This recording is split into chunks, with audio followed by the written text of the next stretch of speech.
చేయలేదా? వీళ్ళు దొంగ వాగ్దానాలు చేయలేదా? ప్రజలను మోసం చేయలేదా? ప్రజాస్వామ్యంలో ప్రజలకు అడిగే హక్కు లేదా?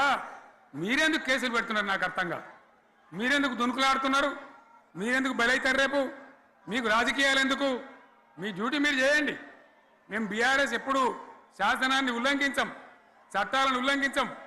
అయినా నేను ఒక్క మాట మళ్ళీ చెప్తా ఉన్నా, మీకు ఆల్రెడీ చెప్తా ఉన్నారు పార్టీ నుంచి, ఎక్కడ ఎవరిని మీ మీద అన్యాయం కేసులు పెట్టినా మన టీఆర్ఎస్ లీగల్ సెల్ వీరులు ఉన్నారు.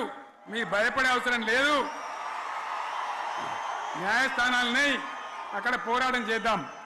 మీకు అండగా కేసీఆర్ ఉంటాడు, బీఆర్ఎస్ ఉంటుంది, అందరం ఉంటాం. ఇక ఈడికెళ్ళి నేను కూడా ఊకోను.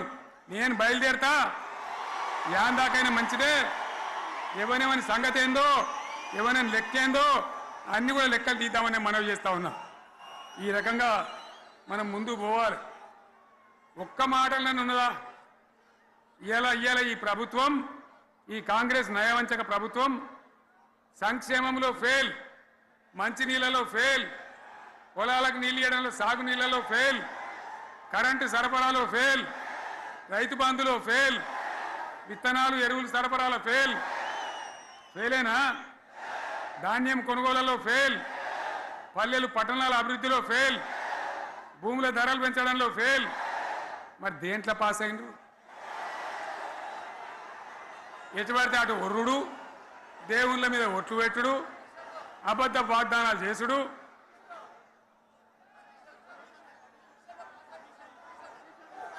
అగో కమిషన్ అట 20-30% కమిషన్లు తీసుకున్నాడు, సంచులు నింపుడు, సంచులు మోసుడు. అంతేనా? కరెక్టేనా ఈ మాట? అన్నా కరెక్టేనా? నేను చెప్పి అన్ని ఫెయిల్ అయిందా ఈ ప్రభుత్వం? నిజమైతే ఒకసారి చేతులు లేవటరు దయచేసి. స్టేజ్ మీద లేవటరా? ఫెయిలేనా? ఈ మాట 20% 30% కమిషన్లని నేను అంటలేను. ఎవరన్నారు? స్వయంగా ఆర్థిక మంత్రి ఛాంబర్కు పోయి 200 మంది కాంట్రాక్టర్లు